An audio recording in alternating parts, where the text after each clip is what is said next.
What's up, everyone? I'm Harrison, and welcome to Tutorial Tuesday. What is Tutorial Tuesday? Tutorial Tuesday is every single Tuesday I teach you how to draw some of your favorite characters. We are drawing a character from one of the most ridiculous mangas and animes ever, and that is Saitama from One Punch Man. Dare you confront Mother Earth's apostle for such a mindless reason? Yet what can be expected from a human?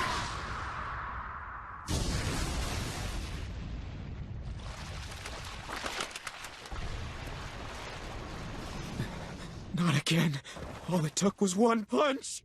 Damn it! Saitama is such a funny character, and he's just one of those characters where I doubt that the person is trying to be funny. They just happen to be funny by the way life works out for them. And that's just what I love about this character. It's just, he can never be pleased, and then everything just tends to be so funny for no reason, and it's just ridiculous and over the top. I love him so much. So grab your pencils, paper, pens, markers, ink, and sketchbooks. Follow along with me, and let's punch on in on this one. So for Saitama, let's just plop a giant egg shape right in the center of the page towards the top. Really work that shape to look like an egg. Because he's a bald character and he's got a pointy kind of chin, we really want to sell home that this is an egg shape. Erase if you have to. I sure did. Like I said, because he's bald, it is a very specific shape. It's okay if you have to do it a few times to get it just right. That's how we learn, that's how we practice. It shouldn't be right the first time. But you can see I actually scaled up the size of his head. I felt it would be a little bit more dramatic if Saitama took up more of the page. Keeping in the center of our page, we just scale it up, make it bigger, keeping that same shape. And then at the bottom, we can add his angled jawline. Once we have that, let's put his head on his neck and shoulders. And then just on top of his shoulders and his neck, we can add his cape.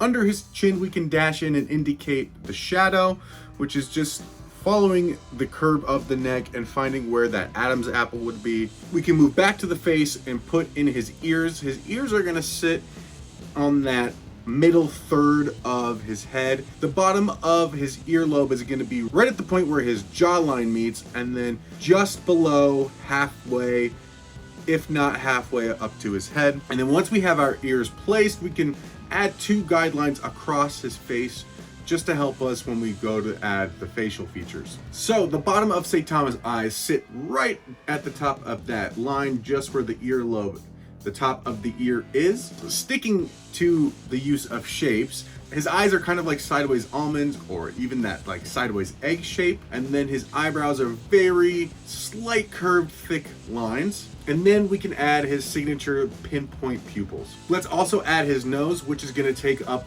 again, that center third of his face. It's gonna start at the top of the eyebrow line and end just above where that second guideline starts, and that's where his mouth is gonna go. And his mouth is very tiny. It's gonna be like a little bean shape. In this drawing, he kind of has a shocked expression. Now that we have all the majority of our details in place, we can go back on some of them and start defining and adding those details, such as in the ears. And Saitama's ears are fairly simple. They're almost backward S's with a few little extra shapes in there. As a friendly reminder, never be afraid of your eraser.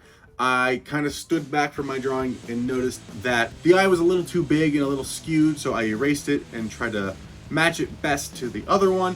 And don't be afraid to add guidelines across your page. With this specific character, everything is almost mirrored from on either side of the face. So to get that right, we want to make sure that everything's lined up, and sometimes that means adding a bunch of lines, making sure the top and the bottom of the eye, the pupil lines up.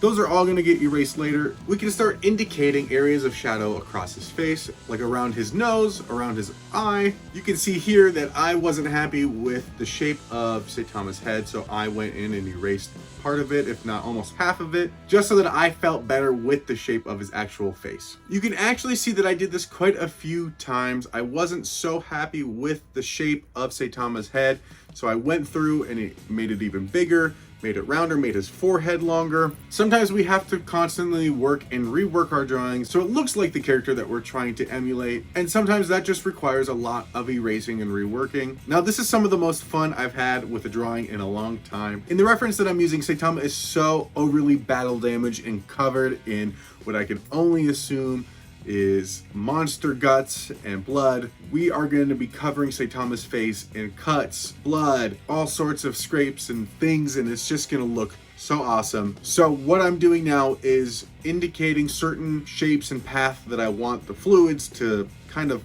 follow. This doesn't have to be exact. I just used the reference as a reference and then filled in areas that I thought would look cool. Some do match the photo that I was using, but because this was right from the manga and I don't have screen tones on hand, I needed to find a way to best match the drawing to my capabilities so that I could achieve the effects that I was going for. And so now that we have everything mapped out, we can start adding cuts, rips, and things to his clothing. So I did that on his cape, and then we can start shading in all the blood on his face. Once we have shaded in everything, we can now get a better sense of what our image looks like. We can start dropping in all of those cuts, scrapes, and bruises that I was talking about. And just like the blood and where that is going, we can make up our own decisions and choices on where we want scrapes. I put them in places that kind of filled out empty areas and added them to places that just needed a little more pop or oomph to the drawing. You can see I did it all over the forehead, the cheeks, his neck, even on his clothes. And then don't forget the shadow on some of his clothes. We want to have that so that there is some form and shape to him, and that way it doesn't just look like it's a flat drawing.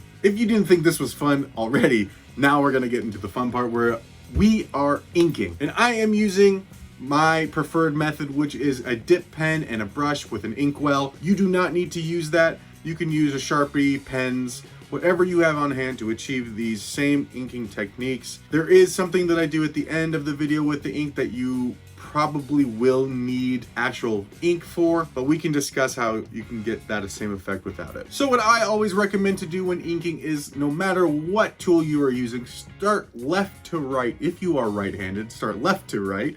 And if you are left-handed, start right to left. You do not want your ink being smudged across your page. And sometimes even if you use a Sharpie or a ballpoint pen, depending on the type of paper you're using, you could in fact smudge your page. So it's always better just to go left to right or right to left, depending on your use. Fill in all your ink and details and then move section to section. Now, the reason I love to use a dip pen and ink is just because I feel like I have better control over my ink, and then I'm not just locked into having one specific line thickness. With this, I have the ability to create thin lines, thick lines, just by adding or letting up on the pressure of the pen. Now, aside from going left to right on the page, I don't really have a specific order of operations, especially with Saitama here. There's no specifics that I'm trying to achieve because I know I have to go back in afterwards to fill in all those bigger areas. I just want to make sure that I have all of the line work done, and then once I do that, I can go back in like I'm doing right now with all of the scrapes, cuts, and bruises. I want to make sure that those are filled out first, and then I can fill in anything else with the big ink. And because there is a lot of shadow on Saitama, I did all of those lines in hashes. I wanted them to be different than the cuts and bruises, so those are done in hash and cross hatching, just so that there's some differential between all the other lines that we have going. Now I'm using my brush to fill in all of those bigger areas of ink that would be where all the blood that is flowing onto him is from. And now the technique that I was talking about before, once I was done with the inks, I felt that it was still missing something. It needed some more zip, some more pop. So what I did was I laid my drawing down flat, because I typically have it on like an easel. I laid it down flat. I took my ink brush, filled it up with a bunch of ink, and then just tapped the brush and let ink splatter all over the page. I wanted to add more grit and grime to him because it just felt like he needed more, that he would be sprayed and have all this overspray on him. And there's no rhyme or reason on where I did this and how I did this and how much I put in one specific area. I just kind of went for it and did what I thought felt right. Now, how do you get that effect without using a brush and ink? Well, it's a little tough. It's going to be a lot harder, but you can actually do this with using a Sharpie or a pen and stipple. And what is stippling, for those that don't know, it's just taking the pen and making dots. So it is going to take you far longer to achieve this technique, but you can get there. You're just going to have to add dots and just kind of bounce the pen across the page. Don't make them streak. Don't make the dots connected. You just want to dot, dot, dot, dot, dot all around your page until you get that desired effect. Now, we are almost done. We have to erase, but please wait at least 20 to 30 minutes. There's a lot of ink on this page. Even if you're using a Sharpie or a pen, make sure you wait, let it sit. You don't want your ink to smudge at the last step, so it's better off just to get up, walk away, do something. That way, nothing is lifted or smudged. And there we have it, my friends.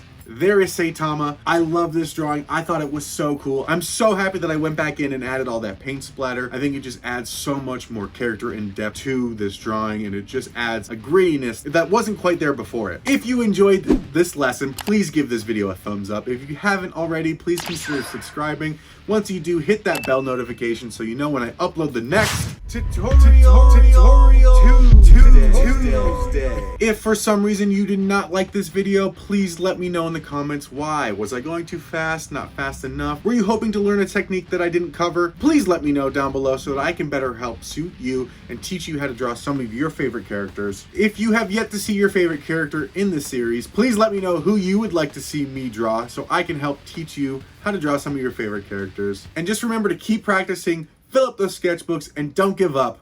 I'll see you back here next Tuesday. Bye, guys. Odd, you appear far too young to already be bald.